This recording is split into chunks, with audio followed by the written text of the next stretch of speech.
usually the tall, dark, handsome, Yeah. kind of looking people. So it's interesting. I just wanted to bring like a background on why this topic we decided to talk about it, because remember I used to tell you that sometimes guys who have pretty man privilege are not aware of it as much as women who do. Like a woman can walk. Okay, we're not going to compare with women, but let me just say, I've noticed that guys who have pretty man privilege just assume that that's how every guy is, Yes, or every guy should be. But you don't realize that the truth of the matter is, just sometimes because of the way you look, how tall you are. First of all, height is such a thing. Oh yes, it is. Especially That's why for men. it starts with If a tall. man, dark and handsome. Dark, if a man walks in a room and he happens to have these features automatically, yes, he's going to get attention, as opposed to somebody who doesn't even have, maybe a person is short, person is not really looking. And the dark part sometimes can talk about the mysteriousness of the person. Yeah, it's not necessarily that color, unknown, it really is. Yes, exactly. That unknown quantity, je ne sais quoi. These romance novels that we read, and like, I love me a good romance novel, wink wink. So these these romance novels, they say tall, dark, and handsome, and it's usually a Caucasian man. But you realize that the dark they mean is like dark. For them, it's dark hair, but for us, it's like it's like chocolate skin. Like that, I love me some. The darker the chocolate, juice, the sweeter. The darker the berry, the juicier. I think. Yeah. So, but sometimes they can actually talk about when you say dark, it could actually refer to an unknown quantity of the person. There's a mysteriousness around them, which should actually engage your curiosity to want to know that person. So we've talked about tall, we've talked about dark, and then comes the pretty part, the handsome looking fella. Yeah. So I think what I was trying to say is there such a thing as pretty man privilege? And yes, if there is, let me give an example. The example I was trying to give you is a good-looking guy walking up to a girl on the street to ask her out will get a totally different reaction from a not so good-looking. And we're not even talking about finances now into the mix. Not at all. We're talking about a totally different reaction. And then imagine if the not so good-looking guy actually has a better character. It won't matter as far as, like, in terms of attraction, men would.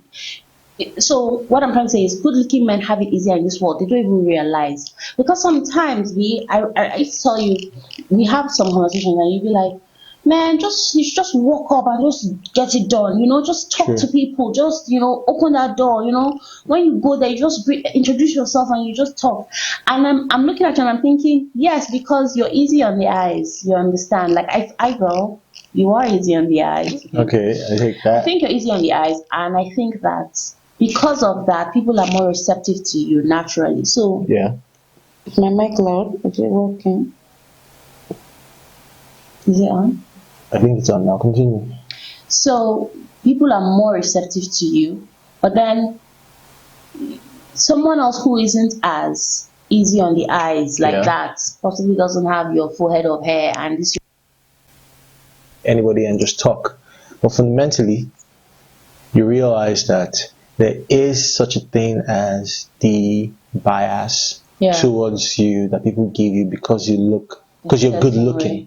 Because you're good looking. Whether you are aware of it or you're not aware of it, that bias exists. And it exists in comparison to other people who do not have your looks, who do not have that confidence, or who don't get it as easy as you do. So when you, for lack of a better word, expect people to do well as you have done, when you expect people to be accepted as you are accepted, you need to understand that it's really because you come from a good-looking, eyes of the beholder perspective. That's why you're actually getting into the door. It may not keep you in the room, but it will definitely get you into the door, be it an interview at work, be it with girls, even be with other guys. That pretty man privilege will actually get you access to people and places. Then you have to, your character. You have to prove yourself. You have to prove yourself. So yes, pretty man privilege does exist. So let us know what you guys think. Do you think it exists? Do you think it's just an imagination? Do you think people make their own privilege? And how does it exist? Please share in the comments. Sorry, to counter that, there's also something else. Sometimes you may not have that pretty man privilege, but your confidence may speak out for you as loud. Yes. Your confidence. So you could actually be, for lack of a better word, not to push anybody under the bus, but you could actually be a short, average height guy, maybe not so good looking, but you're confident, you're bold, and you're out there, you're doing stuff. I mean, that could also give you. So I want to say something. The edge. I want to add to what you said. The thing about it is, confidence is even such a powerful tool, especially with men. It's such a, in fact, it's a girl, to counteract what I've said, a girl can actually pick a guy who is not so good looking, but his confidence is through the roof, as opposed to someone who is traditionally good looking, and he's not that confident. But the issue is, if you're not that good looking, let's say from when you were a kid, you've been told that you're not good looking as a guy. Maybe they say, I see your ogo, see your forehead, or whatever. And you've grown up being told that, you know, it now takes you mentally speaking to yourself and you know, building up that internal confidence, because at some point it may just not exist anymore, because society and the world has told you shift, I bet come out, you know. Yes, obviously that would have also helped you to build other skills. Yes, it definitely will. So that would be an added advantage, to be honest with you. For men, confidence comes with obviously how you look, then how much you can achieve. Actually, I don't even think how you look is a factor, to be honest. Yeah, if you look good, your confidence around people.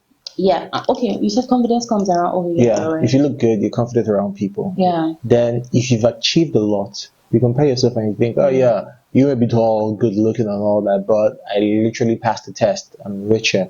You know, I'm better connected. So your confidence grows with that. And regardless of, maybe I could be wrong, but regardless of what your history is, what your antecedents is, you have the confidence to approach any situation at any point in time. And I assume girls find it attractive. Oh yes, I assume. Particularly so. But I know definitely it gets you through the door.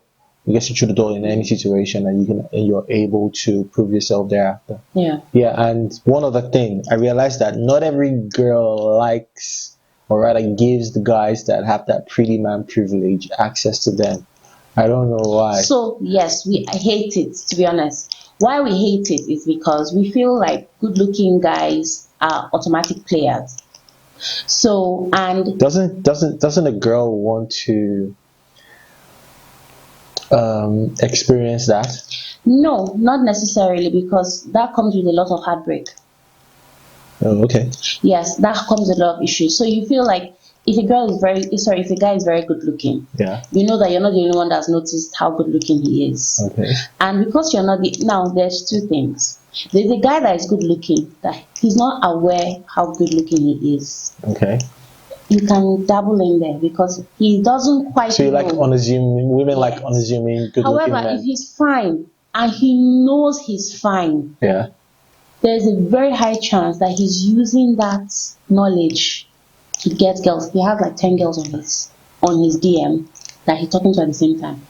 If you now are attracted to him, just prepare your mind that there's just going to be some kind of drama there. Like, you are going to be one among 10 girls vying for his attention.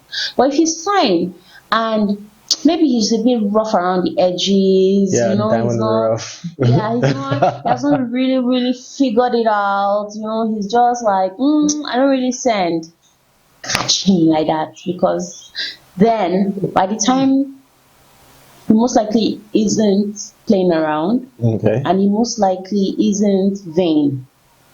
And people that are that way have their focus on other things in life, so they won't be players, right? So you can now, and then if he now gives you the 2020 vision, how do they say that thing? If he just locks in on you and falls for you, or more, it's the perfect combination. It's the perfect, so a man who's unaware, matchmaker, that's it. So a man who is, let's say, 75% unaware of his looks and focused on other things in life is what a woman wants. Yes. Thank you very much. And rich too. Yeah, I guess focus on other things in life is what gets you, what you get you the. That's all we need, isn't that right, ladies? Please say it right. Just write yes in the comment. Thank you very much. So moving on, and there's something I wanted to add. Just a little comparison. Me, my own beef with Pretty Man Privilege, right, is not even Pretty Man Privilege, with every man, to be honest, is how effortless. Like a man can just wake up in the morning and just wash their face and dress up and head out. And if they're good looking, or even if they're not good looking, they'll just be like, hey, good morning. But the effort it takes us, like if we did the same thing, like just wake up, wash your face, and step out. Okay, so a lot of people ask you, are you okay? Okay. Are you okay? Are you so okay? This is what I think, and I could be very wrong about it. So when you see a man who just wakes up, washes his face, and goes out, what actually happens is you're looking at the innocence of a person. He's just maturing every day, and there's an innocence around it that you actually like.